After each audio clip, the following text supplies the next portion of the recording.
Good evening and thank you for joining us. Tonight, the pictures from Morocco are astonishing, even as the scope of Friday's earthquake disaster is still unfolding. Today, President Biden expressed his condolences to the North African country. Secretary of State Antony Blinken said the U.S. is ready to help.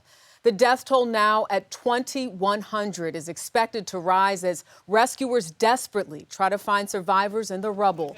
The U.S. Geological Survey put the quake that struck Friday at 6.8 in magnitude. Homes and buildings collapsed, including in the old city of Marrakesh. CBS's Chris Livesay is there. Chris, first, if you could tell us what you're seeing right now. Good evening, Jerika. Here in the ancient city of Marrakesh, people are forced to sleep outside for the third night in a row as the death toll around the country is climbing. The jolting moment the quake rips through the country. CCTV footage shows terrified Moroccans fleeing for their lives as buildings ancient and new collapse all around them.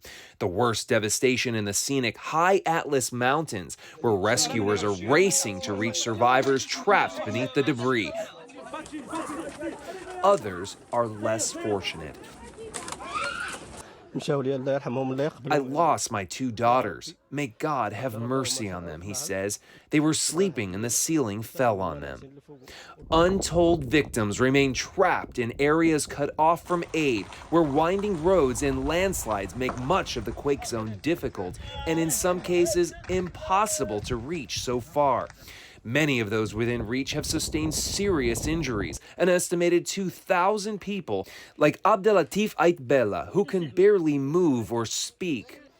We can't go back home because of the danger of collapse, says his wife Saida. I have two kids, 4 and 5 years old. If he can't work, we're going to go hungry.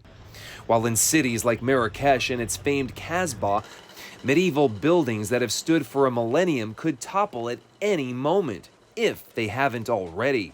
Here in Marrakesh, these ancient walls made of mud and brick, one of the very things that makes this city just so picturesque, have now made it so dangerous. Fearful of the aftershocks, tourists are among the distressed. The room started shaking. There's no other way. We was going backwards and forwards and everything started moving and pictures started moving, and so we just grabbed some clothes. But locals like these, now homeless, have nowhere else to go but the street. So you're afraid that this roof could collapse at any moment? We're afraid, says Hafsa. We just want a place to stay. And Jerika, the U.S. Embassy tells us that they're aware of a small number of injured Americans, but of no deaths. And they also tell us that a team of U.S. disaster experts has just arrived to help determine how America can also help in the humanitarian effort. Yeah, the devastation truly unimaginable. Chris Livesay in Morocco, thank you.